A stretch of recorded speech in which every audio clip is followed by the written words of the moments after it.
में बैठे तेज स्खलित हुआ और इसी से धातुओं का प्राकट्य हुआ। स्वर्ण है, रजत है, ताम्र है, पीतल है, इन सब धातुओं का निर्माण हुआ। शिव जी अत्यंत लज्जित संकुचित हुए तो भगवान चतुर्भुज रूप में प्रकट हुए और बोले, मेरी लीला का ही फल है शिव जी, आप ऐसे मन में संकोच मत करिए। ऐसा शिव जी को दर्शन देकर अनुग्रह कर प्रस्थान किए। बोलिए श्रीमन्नारायण भगवान की। सुखदेव जी कहते हैं, परीक्षित देख भगवान कितने दयालु हैं कि अपनी मां और देवताओं की इच्छा पूरी करने के लिए भगवान 3 पग पृथ्वी याचन करने के लिए दैत्य राजा के पास गए। सुखदेव जी से परीक्षित ने कहा, भगवान जो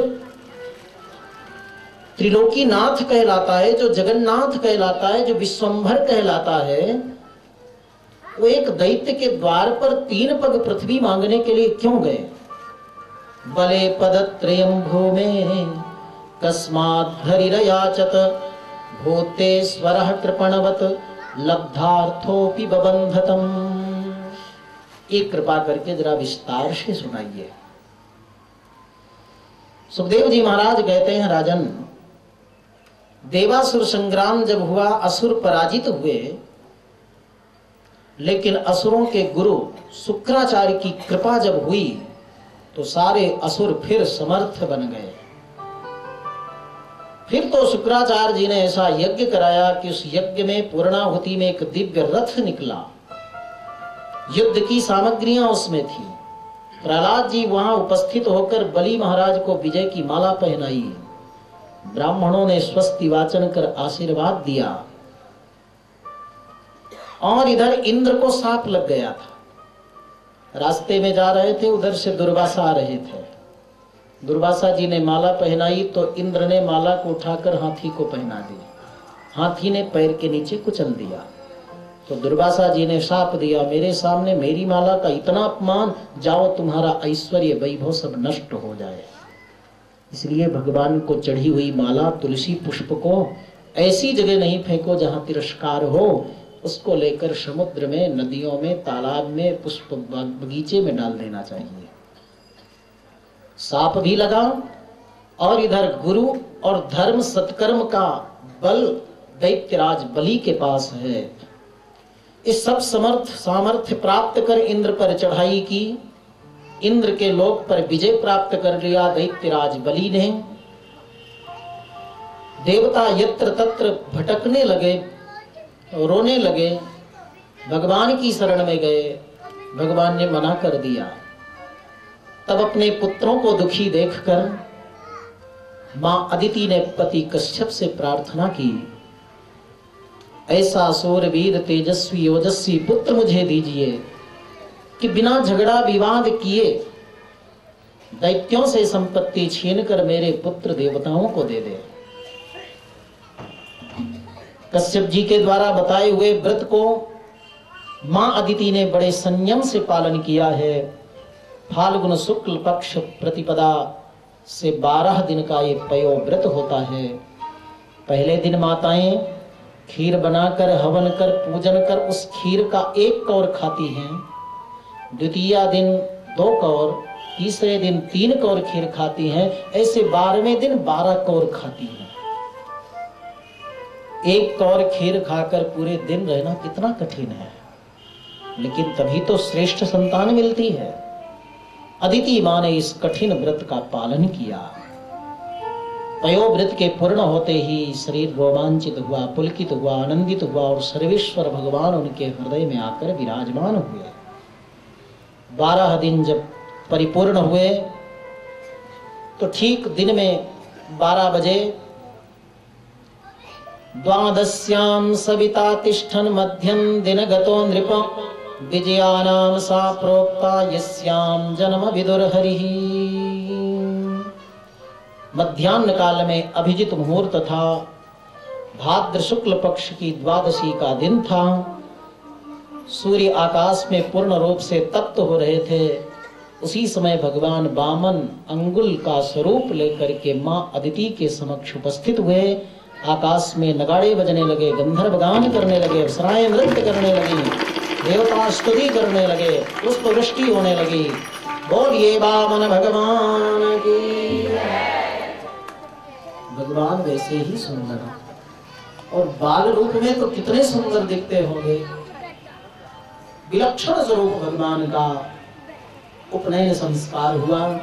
वैदिक विद्वानों ने आकर भगवान वामन का यज्ञोपवीत संस्कार कराया। तस्योपनीयमानस्य सावित्रीं सविता ब्रवीत बृहस्पतिर्ब्रह्मसूत्रं मेखलां कश्यपो ददात। यज्ञोपवीत, यज्ञ करने की जिस दिन से अधिकारिता मिल जावे उसका नाम यज्ञोपवीत। उपमाने समीप, भगवान के समीप रहने का अवसर जिस दिन से मिले उसी का नाम यज्ञोपवीत।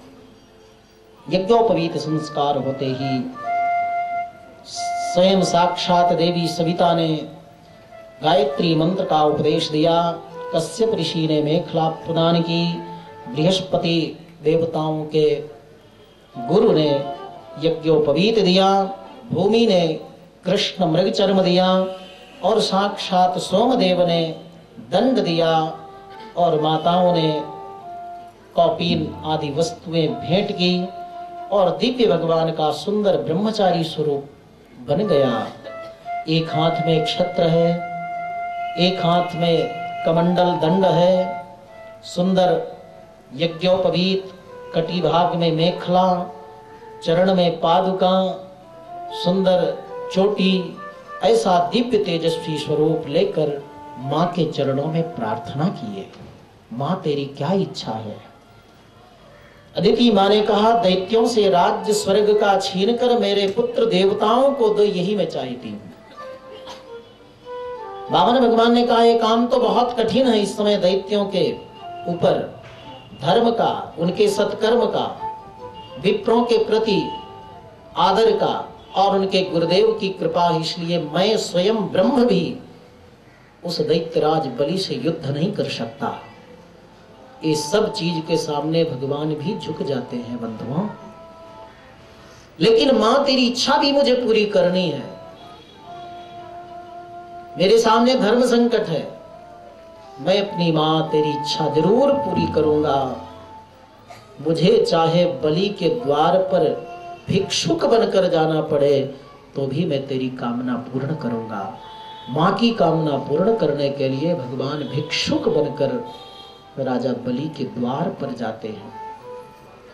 जब भगवान वामन चलने लगे तो देखने में बहुत छोटे हैं, लेकिन 3 लोक का भार उनके शरीर पर है। सुखदेव जी महाराज कहते हैं, जरा अनुभव करो परीक्षित, कि भारेण गाम सन्नमयन पदे पदे तम नर्मदायास्तट उत्तरे बले सूर्यः किलायात्युतवा विभावसुः सनत कुमारोऽथ दिदृक्षया गतः। नर्मदा के पावन तट पर दैत्यराज बलि का यज्ञ चल रहा था। कई किलोमीटर दूर से ही भगवान वामन का जो दिव्य तेज था, उस तेज के सामने सूर्य का तेज मंद पड़ गया, अग्नि का तेज मंद पड़ गया। आज मेरे यज्ञ को सफल बनाने के लिए कहीं कपिल महाराज तो नहीं आ रहे, सूर्य तो नहीं आ रहे, अग्निदेव मूर्तिमान होकर मेरे यज्ञ को धन्य बनाने के लिए आ रहे हैं क्या? गृत्तिज, होता, उद्गाता, आचार्य, ब्रह्मा, ये सब की वाणी रुक गई। आहुति से सबके हाथ विराम ले लिए, क्योंकि भगवान कहते हैं श्रमः मत दर्शनावधि। तभी तक व्यक्ति कर्म करता है जब तक मेरा दर्शन नहीं होता। दर्शन के बाद तो सारे कर्मों से व्यक्ति विराम ले लेता है। थाल सजाकर पूजा की, लेकर के बाहर विद्वानों के साथ में चले, अगवानी की और भगवान वामन को आदर पूर्वक अपने घर में ले आए, अपने यज्ञ मंडप में ले आए। स्वागतम ते नमस्तुभ्यं ब्रह्मं किम करवाम ते ब्रह्मर्षीणाम तपः साक्षात मन्ये त्वार्य बपुर्धृतम। आप साक्षात ब्रह्मर्षियों के तप ही मूर्तिमान होकर पधारे हो। आज आपके दर्शनों से मेरे नेत्र सफल हो गए, मेरे यज्ञ का फल मुझे मिल गया। पधारिए पधारिए यज्ञशाला में। अद्य नः पितरा तृप्ता अद्य नः पावितं कुलम् अद्य शिष्टः क्रतुरयम् यद्भवानागतो गृहान्। आज मेरे पितर भी तृप्त हो गए होंगे, आज मेरा कुल भी पावन बन गया, जो आज मेरे आप अतिथि बनकर के पधारे हो। विराजमान कराया। बताइए आपकी क्या आज्ञा है, आप कैसे पधारे? आप कहिए ना तो आपको सोना दे दूं, चांदी दे दूं, घोड़ा दे दूं, हाथी दे दूं, रथ दे दूं, क्या चाहते हो? एक बार आज्ञा करो। भगवान ने कहा सबकी हमें आवश्यकता नहीं, हम तो ब्रह्मचारी ठहरे। भगवान बामन से बलि महाराज निवेदन करने लगे, अगर आप कहो तो आपके लिए पूरा राज्य दे दूं। बामन भगवान ने कहा नहीं, आप तो बहुत बड़े दानशील हो। हाँ हाँ, मैं कहता हूं ना, मेरे द्वार पर आने के बाद व्यक्ति भिक्षुक नहीं बन जाता, वो तो दाता बन जाता है। एक बार आप आज्ञा करो। भगवान बामन ने कहा तुम्हारे पिताजी ने तो अपने प्राण का ही दान दे दिया था। विरोचन ने नीचे से ऊपर तक देखा, बलि ने, ये देखने में 5 वर्ष का लगता है, मेरे सैकड़ों वर्ष पहले पूर्वजों का नाम ये कैसे जानता है? भगवान ने कहा रे तुम्हारे पूर्वज एक हिरण्यकशिपु थे और नारायण छद्म वेश धारण करके आया, युद्ध किया, नहीं जीता तो उसने भी प्राण मांगा और दे दिया तुम्हारे पूर्वजों को। तब तो और बड़ा आश्चर्य हुआ और गदगद भी हुआ। बेचारे बलि को क्या मालूम कि वही नारायण तो मेरे सामने भी खड़ा है। हाँ हाँ, इसीलिए तो कहता हूं मेरा जैसा दानवीर कोई नहीं है। जगत में कितने भी दानी होंगे आगे भी, तो उन सब में पहले मेरा नाम रहेगा, उसके बाद में किसी का नाम रहेगा। भगवान ने कहा देखो भाई, हमें तो कोई अपेक्षा नहीं है। अच्छा, तो कोई अपेक्षा नहीं तो आप जैसे, आप तो बहुत नाटे हो, छोटे कद के हो, तो आप कहो तो आप जैसे कोई ब्राह्मणी कन्या छोटी मोटी ऐसे ही खुजवाऊं, और अगर मिल जाए तो उसके साथ विवाह कर दूं। बामन भगवान ने कहा विवाह तो कर दोगे, लेकिन रहने के लिए स्थान? बोले महल बनवा दूंगा। बोले खाने के लिए? बोले 100 गांव लगवा दूंगा साथ में, जो कर आएगा उसी से पेट भरते रहो, आधा राज्य दे दूंगा। बामन भगवान ने कहा अच्छा ठीक है, लेकिन बाल बच्चे होंगे, झगड़ा होगा, मारपीट होगी, तो रोएगा कौन? बलि महाराज ने कहा रोना तो आपको ही पड़ेगा, हम थोड़ी रोने आएंगे। बामन भगवान ने कहा हाथ जोड़ते हैं फिर ऐसे कार्य से। अच्छा बाबा, जो आपकी इच्छा हो आप स्वयं बताइए। गाम कांचनम गुणवद्धाम मृष्टम तथान्यपेयम उतवा विप्रकन्याम। आप जो इच्छा करो एक बार कह दो बस। भगवान ने देखा कि बलि अवश्य हृदय से बोल रहा है, तो बोले अगर देना चाहते हो तो 3 पग, वो भी मुझसे, 3 पग पृथ्वी मुझे दान में दे दो। ये सुनते ही बलि महाराज ने कहा अरे ब्राह्मण दायाद वाचस्ते वृद्ध सम्मताः त्वं बालो बालिसमति स्वार्थम प्रत्यबुधो यथा। तुम्हारे वाणी से तो लगता है कि तुम बहुत होशियार हो, बहुत चतुर हो, लेकिन तुम बाला, तुम वास्तव में बालक हो, और बालिसमति, तुम्हारी बाल बुद्धि भी है। तुम्हें अपना स्वार्थ भी नहीं मालूम पड़ता। इतने बड़े दानवीर बलि से, और मांगा भी तो अपने पग से 3 पग पृथ्वी मांगा।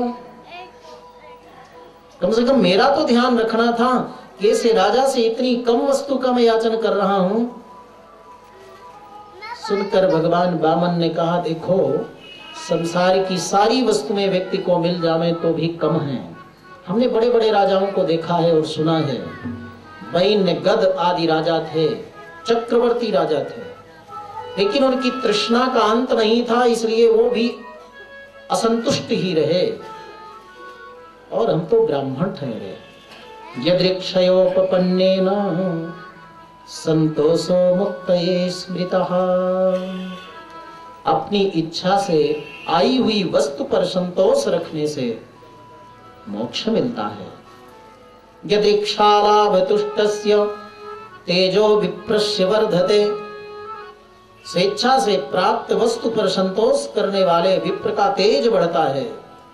इसलिए अगर आपको देना है तो मेरे पग से 3 पग पृथ्वी दो, अन्यथा अपने राम आगे बढ़ते हैं।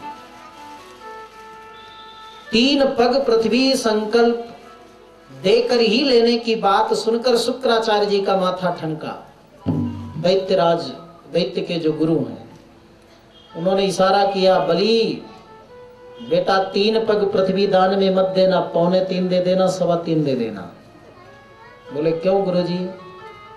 बोले इसलिए कि वेद में एक मंत्र आया है, एक ऋचा आई है, और उस ऋचा के अनुसार अभी तक अवतार हुआ नहीं। वेद में एक मंत्र है, ओमेदं विष्णुर्विचक्रमे त्रेधानि दधे पदं समूढ़मस्य पागुं सुरे स्वाहा।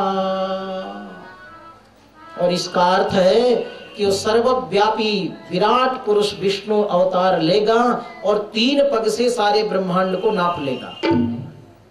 अभी तक अवतार हुआ नहीं, वेद में लिखा होगा अवतार, और लगता है वही अवतार हुआ है। इसलिए 3 पग पृथ्वी मांगना चाहता, 3 पग मत देना, नहीं तो दरिद्र हो जाएगा, तेरा सारा संपत्ति नष्ट हो जाएगी, तो कंगाल बन जाएगा।